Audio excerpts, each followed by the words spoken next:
Hello, this is Virgil, Labrador, Editor-in-Chief of Satellite Markets and Research, and we're here at the Amos Spacecom booth at CommunicAsia 2014 in Singapore with Eyal Copitt. He's the Senior Vice President of Sales for Amos Spacecom, responsible for the Asian market. So since we're here in Asia, we'll talk about the Asian market. Eyal, so it's been a few months now since the launch of your Amos 4 satellite for the Asia-Pacific region. How's that going?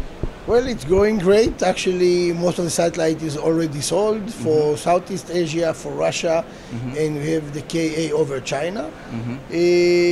Part of the project already started using the satellite, and part are still in the phase of setup.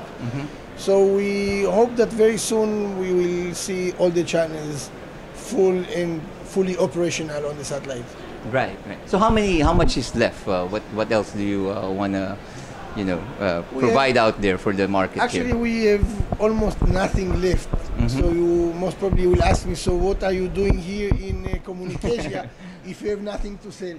So to be honest, we are here for the future. Right. We are here, we didn't come to Asia to launch one satellite and move forward, but we came here to start an operation, to launch one satellite, to launch the second, and hopefully the third.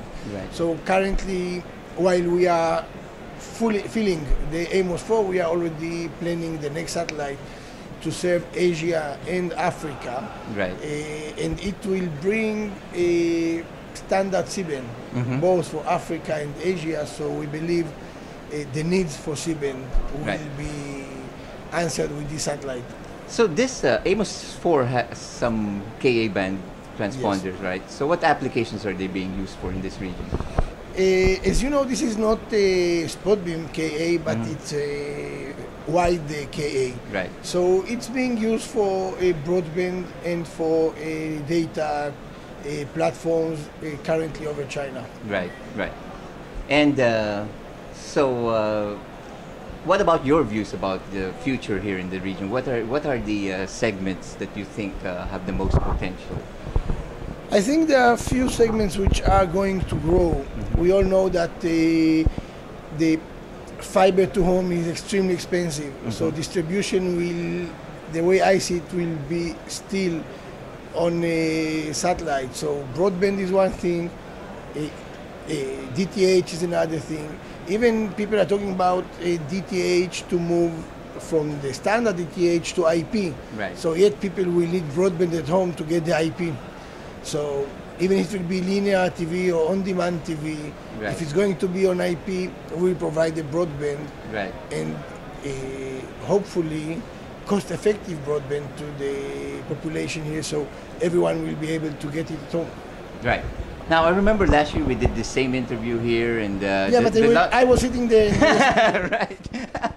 And actually, your position has changed because last year you were just starting. The satellite hasn't been launched yet, and now you have plans. So, would you consider this a pretty successful year? Or so we say that the appetite comes with the food.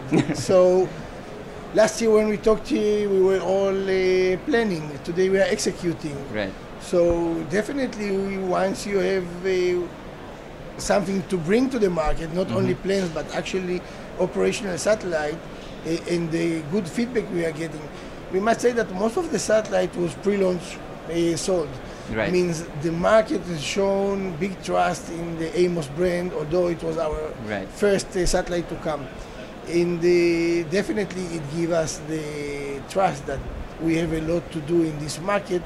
There is room, there is need, and if you have the right orbital locations and you can bring capacity to the area with good services, we are known in, this is the way to go the market. Well, I must say, since I worked here in Asia, for 20 years ago, and this is an area where there are a lot of entrenched players. So what you've accomplished in 1 year is quite impressive. That you've carved a niche for yourselves, and that you're planning to do other things as well.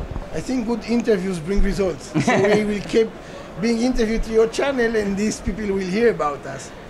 I think we are bringing here, although we are new to Asia, we are bringing a vast experience in the Middle East, in Europe, in the States, in Africa. And our motto was always to give the people the customers good service. We always say we are big enough to be trusted, and we are still small enough to give you personal attention to each customer. And this is the difference between us to the big companies. Right. We know every customer by name. We know the operation of every customer. We know exactly what he is, and we try to... And you treat them very well, because I was privileged to attend one of your customer events in Israel. And so you see why they keep that's coming. one of the best customer events I've ever been. So I'm happy to hear that. And yes, as you said, we have a very special relationship with our customers. We can call it our small Spacecom family. We invite all of them to our customer events. We make sure to meet their needs and to be very sensitive to their needs. So when someone calls and has a problem, we are all alert, we are all standing to serve him. And I think this is what brings them the trust that they can go with us everywhere. They can push the limits with us. They can go over and beyond, because we are doing with them all the way long to achieve their targets, to get them what they need.